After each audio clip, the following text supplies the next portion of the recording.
As open parliament continues, NAS leadership urges Nigerians to take advantage of the ongoing constitution review. Lagos Assembly deliberates on a bill to establish a modern correctional center. From across the country, state assemblies present solutions to address socio-economic challenges.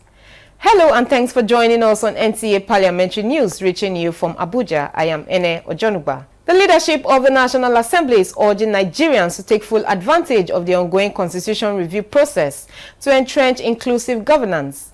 This includes proposed amendments to guarantee special seats for women and persons with disabilities in Parliament. This was the central theme of the second annual Open Week of Parliament hosted by the House of Representatives. National Assembly correspondent Mitari Ikpen has the reports. The hallowed chambers of the House of Representatives is thrown open to Nigerians from all walks of life who confidently occupy the legislative seats. After all, it is the People's Parliament. The presiding officers welcome everyone for several interactive sessions scheduled for the Open Week to touch on issues that touch Nigerians, especially in the ongoing constitution review. Under the draft amendment, 10% of seats in both the Senate and the House of Representatives will be set aside for women, apportioned by state to ensure regional balance. These seats will be filled through direct elections on separate ballots. 5% of seats will be reserved for persons with disabilities, with candidates nominated by accredited disability advocacy organizations. So you are changing Nigeria. You are repositioning Nigeria. You are making it possible for good governance to come, irrespective of who occupies the villa. The open parliament policy of the National Assembly is applauded as a practice that should be sustained. At no time in the history of the legislature, especially the House of Representatives, have we had the doors to a chamber thrown open to the public. I believe you should appreciate your speaker together with his team for them to put this particular opportunity together for you, to re-energize you, to wake you up, that you have a work to do. More than any other institution of government, the legislature relies on the goodwill of the people to operate effectively. Keep the torch of the integrity and the mission of this House has been left behind by your predecessors. The National Assembly's Open Week will focus on policy and legislative issues in agriculture, food security, political inclusion for women and youth, as well as constitutional role for traditional rulers. From the National Assembly, Mitari Ikpen, NTA News.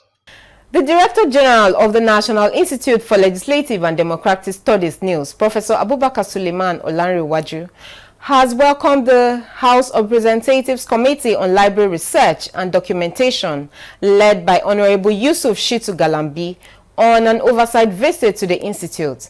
A statement signed by Muhammad Abdul Kadri, media advisor to the DG News, says the committee toured NILS state-of-the-art infrastructure, including the Institute's expansive reception auditoriums with capacities of 270, 150, 70 and 60 seats, as well as the open arena admiration for the Institute's facilities. As the country continues to grapple with overcrowding in correctional centers, the Lagos State House of Assembly is deliberating on a bill to establish a modern correctional center. This center will provide for the administration of both custodial and non-custodial sentences across the states. Musa Toiliat reports that the private members' bill, sponsored by Speaker Mudashiru Obasa, has successfully passed its second reading on the floor of the Assembly in Lagos. It's another day of plenary at the Lagos House of Assembly, and the lawmakers are set to deliberate on the need for Lagos State to establish a modern correctional facility. The fifth alteration, number 15, Act 2023, renamed prisons as correctional services and moved it from the exclusive list to the concurrent list, thereby allowing both federal and state governments to legislate on correctional facilities. An impending bill for a law to establish the Lagos State Correctional Service therefore sets the tone for contributions from lawmakers on the private member bill. It is an honor and privilege to read for the second time a bill for a law to establish the Lagos State Correctional Service to make provision for the administration of custodian and non-custodian measures in Lagos State and for connected purposes. Chairman, Committee on Judiciary, Human Rights, Public Petitions and LASIEC, Honorable Oladipo Ajomale, gave an insight into the bill. Main objectives of this bill, Mr. Speaker, I have some summary points that I would like to take out here. That is to promote a safe, just society through offender custody and supervision. Another thing is to focus on rehabilitation, which is key. Some lawmakers believe a state-run correctional facility will set standard on physical and mental well-being of inmates. Section 36, prohibiting of dehumanizing the treatment. There's also a place I would have loved that if we can put it that the correctional officers should be banned from bringing out drugs because it is common all over the world. They are our brothers and our sisters, and they have been sent there to be able to reshape them, to remote them. The bill also presented a platform for legislators to renew the call for state police and the need for an enhanced criminal justice system in the state. Thank God that we are moving gradually towards a true federalism, because before you can't see something like this, everything is beckoned on federal government. This bill will be very perfect if the federal government can complement us in the area of state police, which we're supposed to continue to hammer. When we have state police, it will complement this bill, and the rate of crime will be reduced in Lagos State. Lagos State is the highest GDP of $259 billion in Nigeria, and that is to say the second largest in Africa. There is no way you can quantify the level of your development without determining the level of your justice system. Number one, I want to say if Lagos State is to take its vantage position as number one economy in the world, we must have a sound and effective justice system that will complement with our GDP. It is not all about taking people to the prison. It is all about enforcing the law. We talk about the Onyabo boys and some miscreants that move around the street. It's not all of them that are needed to be taken to prison. It is the effective community service that will really actually deter people from committing minor crimes. So, and this bill, again, will also address the issue of restorative justice system. When we have a sound restorative justice system, I think it is something that a society will look up to. Speaker Mudashiru Obasa submits that the bill is capable of ensuring a safer society for Lagos residents. For us to create a viable economic environment, it is necessary to have a law of this nature. When, as it is well established that the police do not have the capability to, ensure security and protection of the whole country as it is today. And that was what informed the Neighborhood Safety Corps, so that they can be in performing their function. They also need an institution of this nature. So it is very, very, very critical. He thereafter committed the bill to House Committee on Judiciary, Human Rights, Public Petitions and LASIEC. They are to report back to the House of Assembly in 3 weeks. He thereafter committed the bill to the House Committee on Judiciary, Human Rights, Public Petitions and LASIEC. The committee is expected to report back to the House of Assembly in 3 weeks. In Lagos, Musa Toliat, NTA News. The Plateau State House of Assembly has raised concerns over the persistent killing of citizens in parts of the state, urging both security agencies and the state government to re-strategize and end the troubling situation. This call was made during a plenary session presided over by Speaker Nalong Daniel. Ruth Stephen Hoke reports. In a matter of urgent public importance raised by the member representing Wassa State constituency, Galadima Ibrahim, decried the recurring killings and banditry attacks in his constituents, urging government to tackle the situation with the deployment of security operatives to the communities. Other members who supported the motion buttressed the fact that virtually all communities in the 3 zones of the state have experienced attacks of different forms. Hence, it is the collective efforts that calls for stern action. Attention recent banditry and kidnapping attack in Bashar district was a local government area, specifically in the following community. 1. Yuli community. 2. Nyalong Company community. 3. Kungurmi community. This attack has undoubtedly caused imminent fear, insecurity, and disruption to the life of our constituents. Also at plenary, 3 bills sponsored by Meyaki Tiodo SAN, member representing Kwampan State constituency, passed first reading, while 10th September 2025 has been slated for the consideration of second reading. The bills are Plateau State Community Early Warning System to curb the menace of banditry and armed herdsmen, a bill to provide a resolution of investment and commercial disputes, as well as a law to prohibit the use of manufacturing, transport, and sales of single-use plastic in the state. There has been agitations all over for community policing and what have you. Even though that has not been passed, we have local vigilantes, local security structures, that if they are seriously empowered and we take a different strategy, I believe with early warnings and those security agencies that we have within our communities, we will be able to curb the menace. If our people who we are truly representing are no longer safe, yes, as VIPs we may be entitled to some level of securities, but the moment our people are not safe and the situation keep escalating, it will get to a level that even to sit in a government house like this, it will be difficult for all of us. You are alive. Whatever you have lost, you will still get it tomorrow. So, sir, I think that government has to also wake up, especially government at the local level. Meanwhile, all House standing committees were dissolved following the announcement of Joseph Gokum as the majority leader, Abdul Yanga, Deputy Chief Whip, Isaac Daliop, Chief Whip, Owen Dagogot, Deputy Majority Leader, and Ibrahim Galadima as Party Whip, who will now serve as principal officers.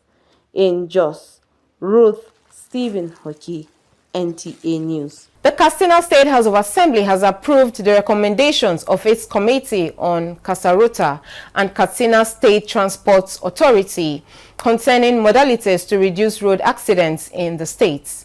Abidu Yunusa reports that the House also made an urgent call on the executive arm of government to construct drainage channels in the Jan Bango and Rahamawa communities in Katsina local governments. The approval of the recommendations of the House Committee on Road Safety and State Transport Authority is subject to laying and presentation of reports by Committee Chairman Zahraddin Usman Sani. Presenting the report on the modalities to reduce the rate of road crashes in the state, the chairman says the committee discovered that overspeeding, negligence by drivers, coupled with lack of enforcement of traffic rules are some of the major causes of road crashes in the state. He therefore asked the state road safety agencies to enforce traffic rules and regulations. Authorities must impose vehicle loading limits rigorously. Checkpoints shall be equipped with weight equipment.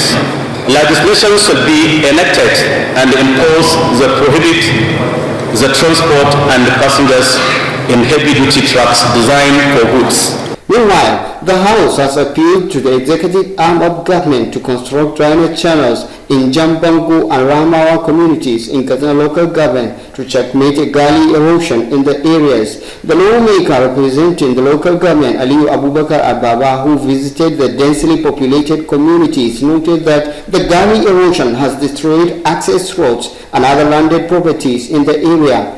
The Speaker, Nasir Yahya, directed the clerk to forward the 2 resolutions to the executive arm of government.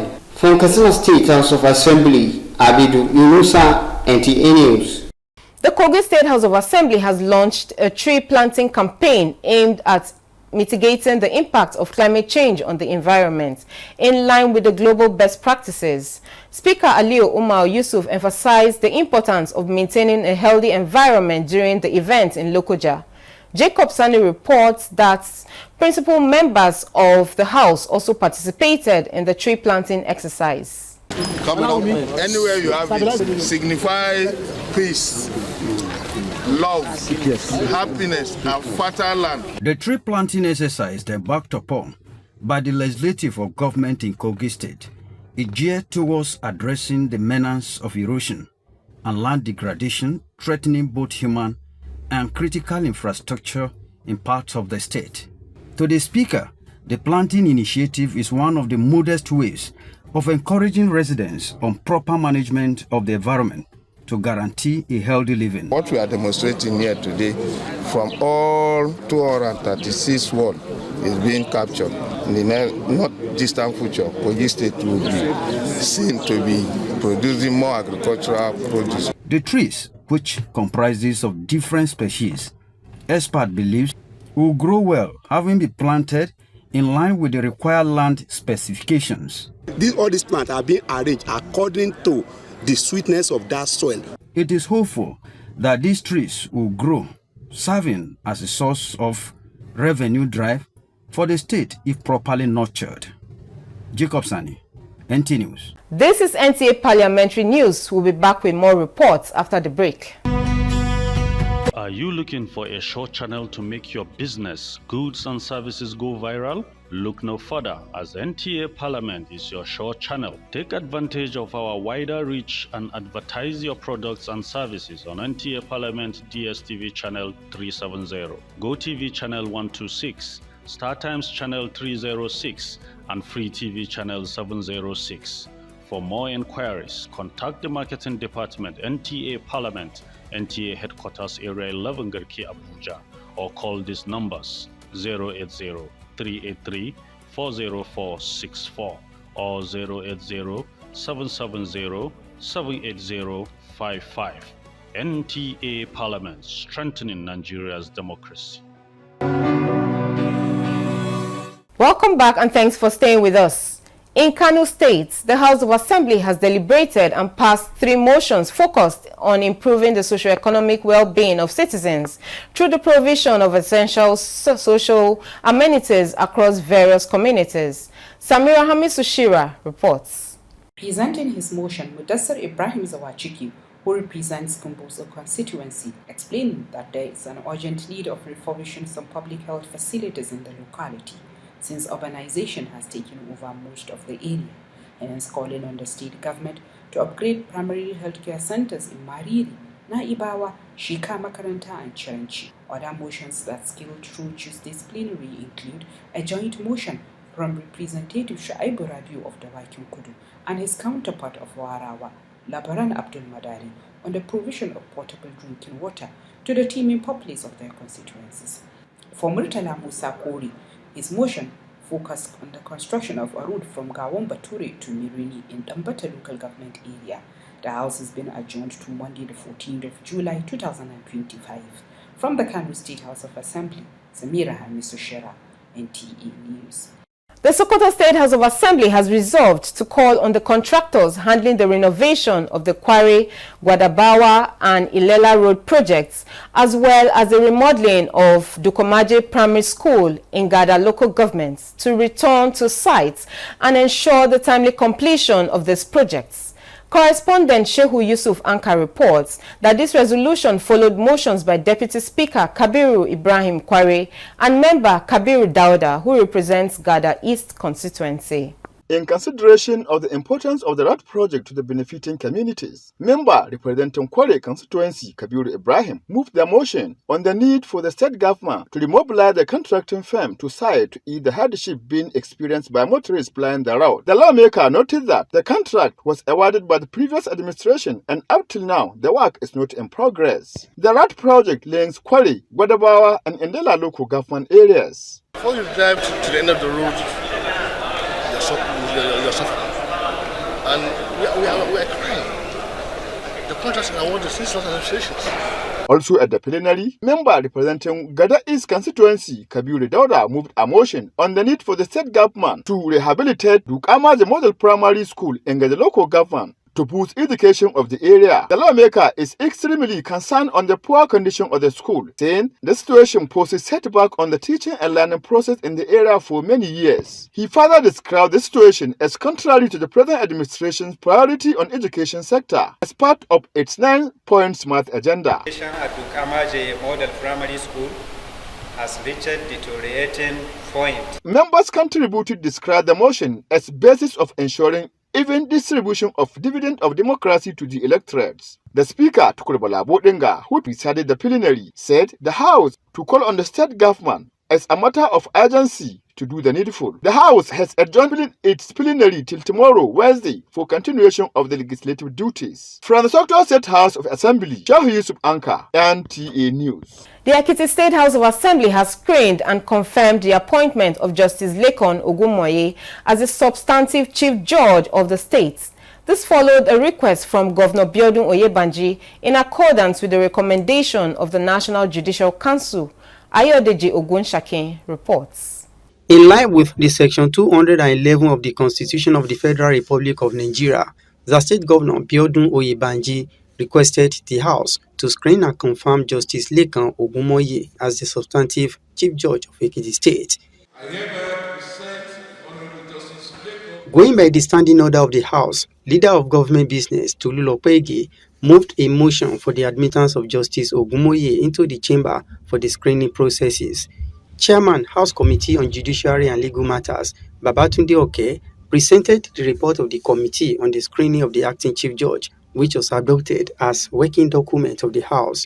Members spoke about the attributes and integrity of the acting Chief Judge and also subjected him to questions on areas that could have positive transformation to the state judicial system. They were of the opinion that with the antecedents of the acting Chief Judge, he deserves to be confirmed as the substantive Chief Judge. After the report was discussed at the Committee of the Whole House and adopted, the appointment was consequently confirmed.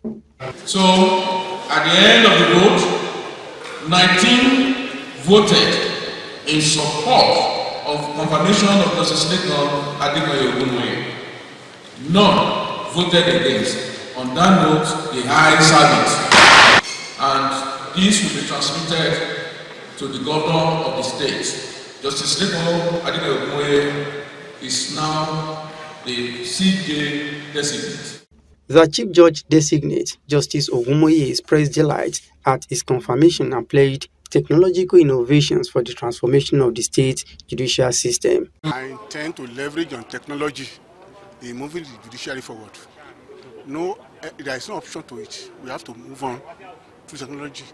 Now, in Ekiti State today, virtual hearing of cases is a thing of reality.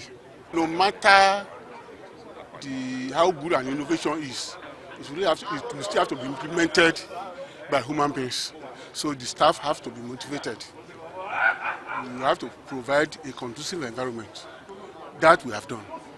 The staff are already happy. Justice Ogunmoye, who was appointed the acting Chief Judge in November 2024, is from Omu-Ekiti, in Ekiti's local government area of Ekiti State. He is a graduate of law from the University of Ife and was called to bar in 1987, after which he joined the old Ondo State Civil Service. From the State House of Assembly, Ayodeji Ogunshakin, NTA News. The Ogun State House of Assembly is set to begin a mid-year assessment of the budget performance of state ministries, departments and agencies as part of its oversight functions. Speaker Olodaise Elemide stated that the exercise is in line with the constitutional responsibilities of the state legislature, as outlined in sections 128 and 129 of the Constitution of the Federal Republic of Nigeria as amended. Yemi Dalemo reports. The mid-year assessment of budgetary performance of the various MDAs in Ogun State is aimed at ensuring accountability, transparency, and effective implementation of the government financial plans. The exercise, which he commenced on the 21st of July, is to assist the lawmakers to monitor how public funds are utilized, identify any irregularities or mismanagement, and ensure that the MDAs are achieving their intended goals and objectives. The Speaker of the House, Olodaise Elemide, also informed members of the screening of nominees into the State Universal Basic Education Commission Board as requested by the State Governor, Dapo Abiodun. This is in line with Section 128 and 129 of the Constitution, and we're starting from Monday, 21st July 2025. Letters must have gotten to all NTAs, and if not, letters will get to them as soon as possible. They should tidy up and submit their documents. Members representing Adodo 1 constituency, Sheriff Yusuf, and his Ogun East constituency counterpart Waliu Owode submitted petitions alleging blockade of road causing flood in Igbala 1 CDA Sinsongota in Adodo 1 constituency, and also alleged land grabbing in Owu-Ijebu ward in Ogun East constituency. In another development, the House Committee on Justice, Ethics and Petition, headed by Oluseun Adesanya, amicably resolved a petition on chieftaincy matters in Abeshe community in the Ewekoro local government area of the state. In Abeokuta, Yemi Dalemo, NTA News. That concludes today's edition of NTA Parliamentary News. Do follow us on our social media platforms displayed on your screen. Thank you for joining us and have a pleasant evening. I am Ene Ojonugba. Bye for now.